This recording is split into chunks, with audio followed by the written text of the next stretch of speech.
things in the bullseye. That's exactly what has to happen. And Krishnamurti is talking about self-knowing, inward flowering through self-knowing. So there seems to be a tremendous, unmissable continuity of intention and purpose.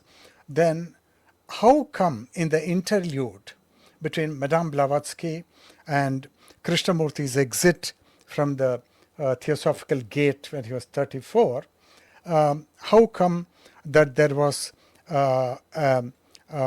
there was a lack of seeing on the part of the Theosophical leaders, in spite of the very strong seeds of Madame Blavatsky in her writings, everywhere in her writings, in Key to Theosophy, in all the books, it's there.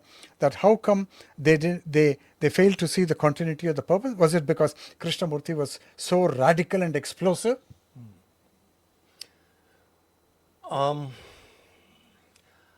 Krishnamurti, one of the things he said, many people said, why were you kicked out of the Theosophical Society? Or, why did you leave the Theosophical Society? He said, I never left. Correct. They kicked me out. They kicked me out. Yeah. And I think the issue that you face within the Theosophical Society, as within any place else in the world, within the Krishnamurti Foundation, right, is that there is someone who has a perception and a life that is rooted in freedom, in the exalted realms in which that becomes the norm.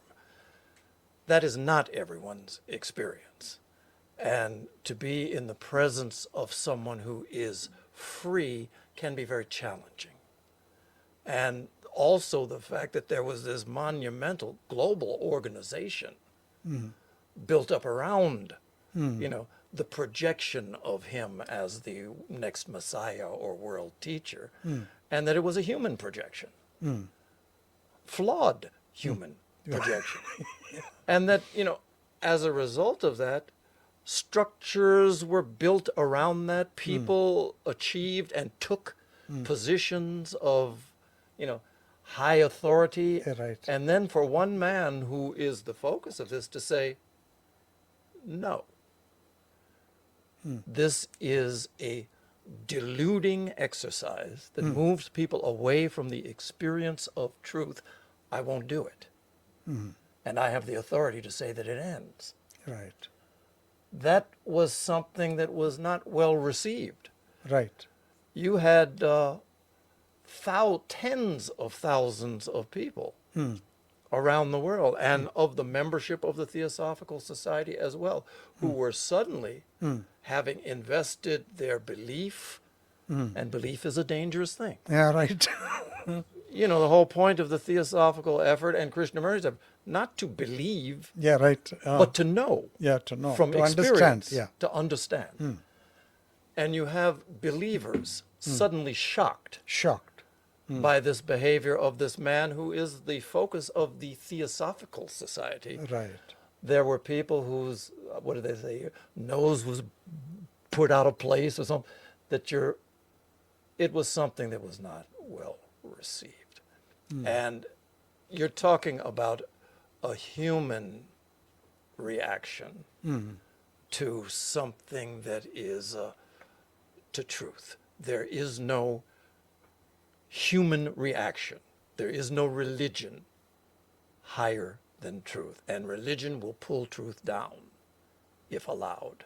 And Krishnamurti prevented that by dissolving the Order of the Star in the East. They stopped it. He stopped it. And that's why I'm saying, in so many ways, Krishnamurti has carried the baton forward for the Theosophical Society, taking it directly, not taking it from Dr. Annie Besant, but taking it directly from Madame Blavatsky and taking it forward. So there's a beautiful intention and continuity of purpose, except that what Krishnamurti is talking about is the new paradigm, is the New Testament. And the Old Testament is theosophy. And there is a divergence because it's a radical quantum jump. And the whole truth presented in a totally different way. And so you have explained it. I don't want to, Well, but I don't, the Old Testament, New Testament aspect of it is, I could see how that can be seen, because just in terms of where it's positioned in time, HPB, Blavatsky was the 1800s, he was the 1900s. And so, this is clearly newer in terms of its time, but the whole focus of the theosophical work is on what's described as the ageless wisdom, not ancient. There is a wisdom that pervades what is spoken of as religion, that what is spoken of in all forms, that is without age. Okay. It presents itself differently.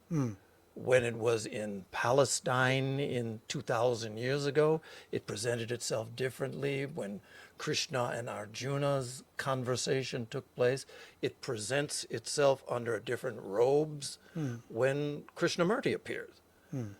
But to say that there's some separation in truth, again, that's how we do it. No, I don't say the separation in truth, but looking at the world context, and Krishnamurti shifted the whole attention to the inner realm, so that, because the truth is residing, the kingdom of God is within you. Yeah. So that's where you got to pick up the truth, not by doing window shopping in hundreds of religious centers. No. You got to go inside. So Krishnamurti was driving you relentlessly to go within yourself. Yeah. So, but isn't there a continuity of intention and purpose? Oh, there absolutely is. No, absolutely, it's there. Yeah. That's my main point. Yeah, to know the truth, Yeah, and that truth sets you free. that truth sets you free. Yeah. And to have the light shine upon yeah, you, right. and then you can see. yeah, right. Actually, Yeah. that rhymes. Know the truth, and the Yeah. truth will set you free. Have the Absolutely. light shine on you, and then you can see. Correct, absolutely correct. Yes. But I mean, it's the same. Yeah. It's the same. They talk about the different schools of religious thought. They have the different schools in India, darshan, Yeah, yeah. and each one is focused on truth. Yeah, but their approach is different. Yeah. And it's as if truth is sitting in the center. I'm standing over here looking at it, describing it from what I see. The one standing over there is looking at it, describing it from what they see. That person is actually in complete opposition to me. Right. But they're describing the same thing in the means that are available to them. Again, it's the difficulty. I mean, Krishnamurti, I don't know if he would have thought of it as suffering, but he had to have. I mean, what we would describe enormous as suffering of the world he teacher. had to. Enormous. Blavatsky spent a Enormous lifetime suffering, being enormous suffering. rejected, ridiculed, Yeah. revered. Yeah. Well, but she is not bothered about that, of course. The review. I mean, she died at 60 years old. It I know. bothered her in some degree. No, she burnt herself Yeah.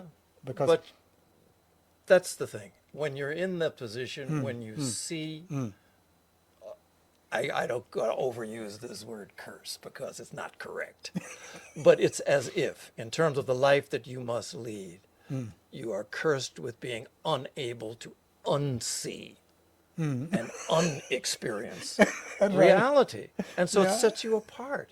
yeah, sets And, you apart. Yeah. in ancient times, Yeah. Is that Krishnamurti suffering? yeah, the outcast, Yeah. if you were cast out from Yeah. the group, there was no possibility of survival. Yeah. Right. Correct. And so these are the people who are outcast because of Yeah. trying to share something that will heal all of the blindness. Nobody wants it. And I don't want it because I'm familiar with shadows. Oh my God. I mean, I want shadows. Yeah. Can you give me that? it's what I know. Yeah. So they tried to do something different. The beauty of it is that there are people in the world who were drawn to that and who gained certain experience from that. But always it's a few. True. Very true. Very esoteric in that way. Yeah. That way, very esoteric.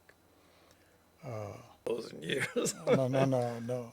Tim sir, thank you. thank Deep you. gratitude for your time and the presence of Maria ji and Shekhar ji also. Of course. And please convey my regards to Lily ma'am. I will. And appreciate your intense, whole-souled participation in this podcast. I don't ever want to let you go. I won't allow it. Thank you very much. I want to meet with you in the first week of May Okay. because you are leaving on 17th. Yes. just one more podcast. Okay. And thank you again for never swerving from the truth. I try. That's rare in the world. People are all the time swerving. Thank you. Namaste. Thank you. Namaste.